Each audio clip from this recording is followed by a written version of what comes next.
اس اندر کے نور کی وجہ سے وہ دھوکہ نہیں کھاتے. کچی باتیں ان کے دماغوں میں نہیں آتی، فسق و فجور ان کی طبیعتوں میں راہ نہیں پاتا. وہ سلیم فطرت رکھنے والے لوگ ہوتے ہیں، وہ نور نبوت سے فیض پانے والے لوگ ہوتے ہیں.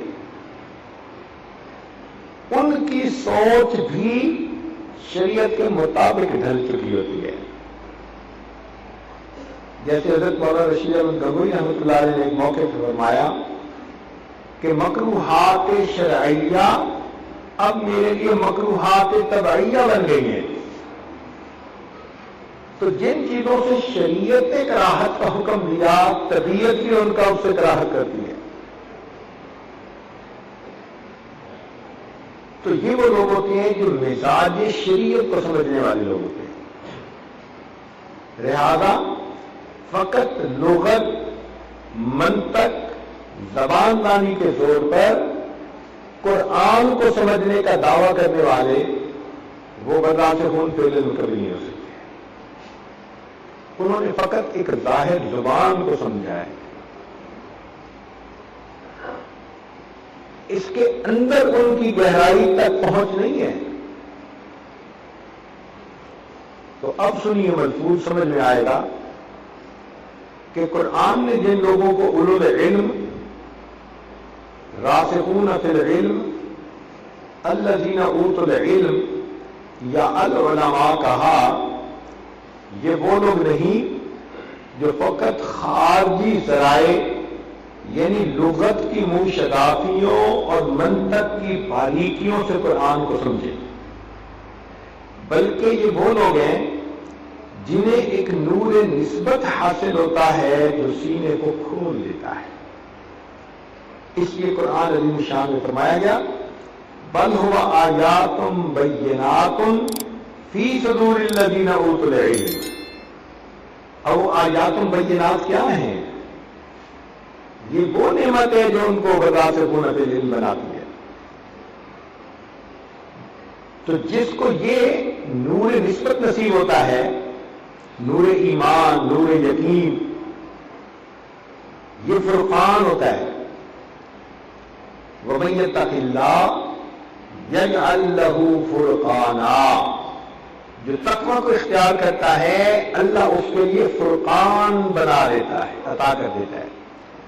اور فرقان ایک نور ہے جس کے حاصل ہونے پر انسان فرق بین الحق والباطل آرام سے کر لیتا ہے. یوں سمجھے کہ کمرے میں روشنی ہے، اب آپ کو دوست اور دشمن میں تمیز کرنی بڑی آسان. نفع دینے والی چیز اور نقصان دینے والی چیز میں پہچان کرنی بڑی آسان، کوئی مسئلہ ہی نہیں. رسی الگ نظر آئے گی، سانپ الگ نظر آئے گا. لیکن اگر کمرے میں اندھیرا ہو تو رسی اور سانپ کے فرق کا پتہ نہیں چلتا. ہو سکتا ہے دشمن کو آپ دوست سمجھ کے اس سے مسافہ کرنے لگے، اندھیرا جائے. اسی طرح جن لوگوں کے سینوں میں یہ نور نسبت نہیں ہوتا اور وہ فقط علمی اور لغت کی بنیاد پر مطالب قرآن سمجھنے کی کوشش کرتے ہیں، یہ ایسا ہی ہے کہ اندھیرے میں وہ پہچان کرنے کی کوشش کر رہے ہیں کہ رسی کون سی ہے اور سانپ کون سا ہے. اور جن کے دلوں میں وہ نور ہوتا ہے تو وہ نور ان کے لیے اس پہچان کا کرنا آسان کر دیتا ہے. تو یہ داخلی چیز ہے، یہ نور داخلی چیز ہے. تو خارجی ذرائع سے قرآن کو نہیں سمجھا جاتا، اندر کے نور سے قرآن کو سمجھا جاتا ہے. چنانچہ فرمایا داخلی علم والے کے لیے مطالب سمجھنا ایسا ہے کہ جیسے دن میں راستے کے اوپر چلنا، اور خارجی علم والے کے لیے مطالب سمجھنا ایسا ہے کہ رات میں راستے کو ٹٹولنا. ہدایت یافتہ فطرت کتاب اللہ کے مفہوم کو بگڑنے نہیں دیتی.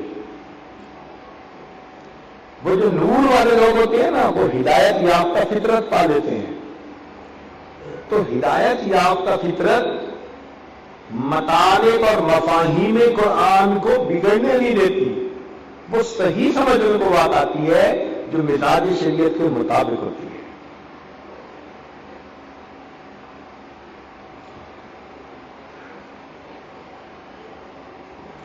فرمایا ترک دنیا کا مطلب یہ ہے کہ اپنی طبیعت کو کسی خاص شے کی جانب مائل نہ ہونے دے، یعنی کسی چیز کی عادت نہ پڑے اس کو، نہ کھانے میں کوئی خاص چیز ایسی ہو جو اس کی کمزوری بنے، نہ کوئی اور ایسا کام ہو جو اس کی کمزوری بنے۔ اللہ کی نعمت ملی تو استعمال کر لیا، نہیں ملی تو پرواہ نہیں۔ کئی لوگ ہوتے ہیں نا،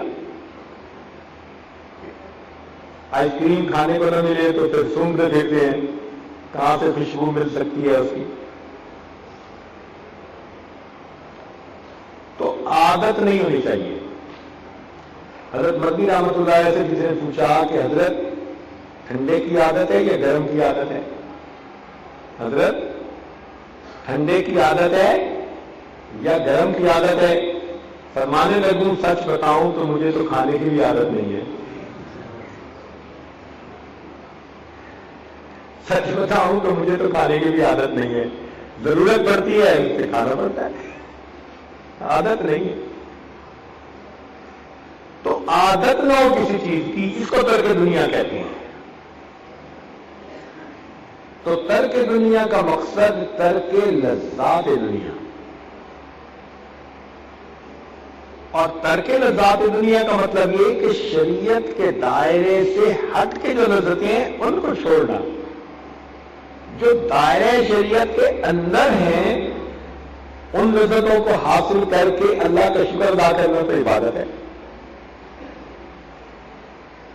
اچھے کپڑے پہنو، اللہ کا شکر ادا کرو، ثواب ملے گا۔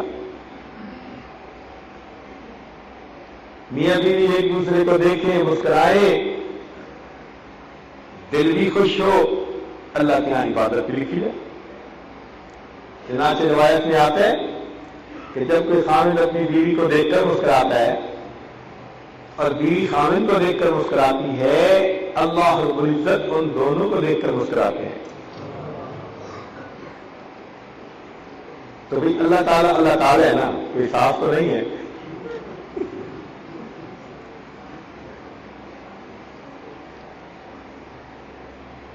تو اللہ تعالیٰ اس بات پہ خوش ہوتے ہیں کہ میرے بندے اور میری بندی یہ میرے حکموں کے مطابق محبت پیار کی زندگی گزار رہے ہیں۔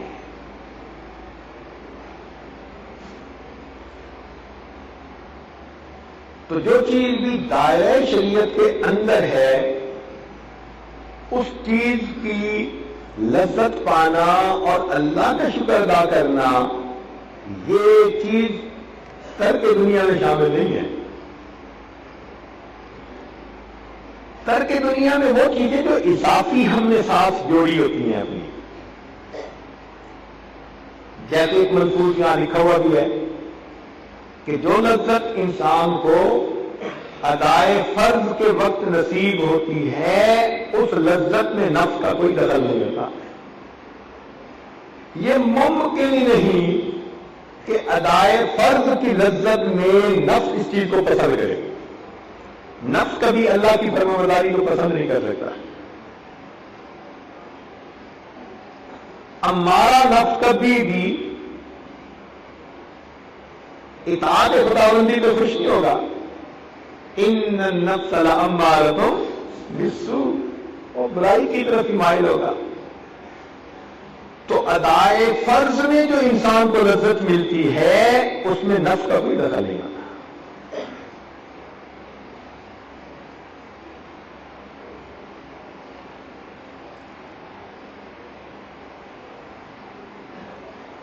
تو وہ تمام لذتیں جو شریعت کے حکم کے مطابق ہیں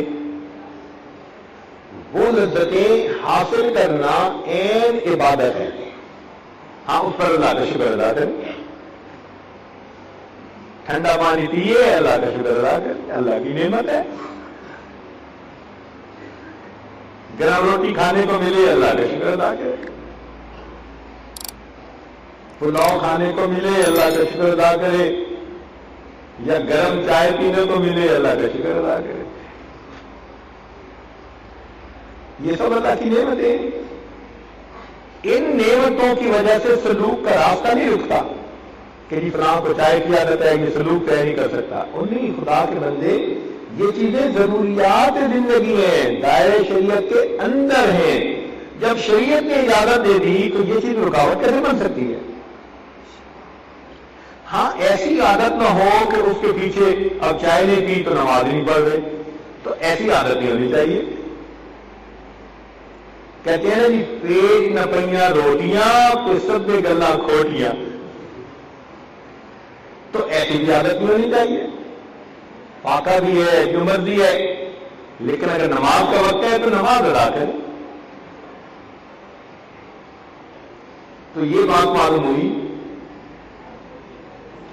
کہ ترک دنیا کا مطلب اپنی طبیعت کو کسی خاص شے کی جانب مائل نہ ہونے دے، اس کی عادت نہ بڑھنے دے۔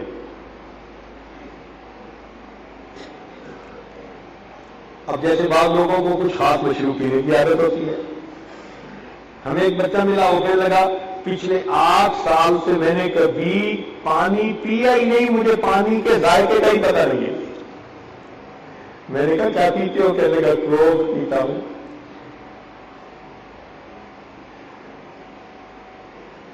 مجھے کہنے لگا آپ کوک پیئیں گے؟ میں نے کہا میرا گلا چوک ہوتا ہے۔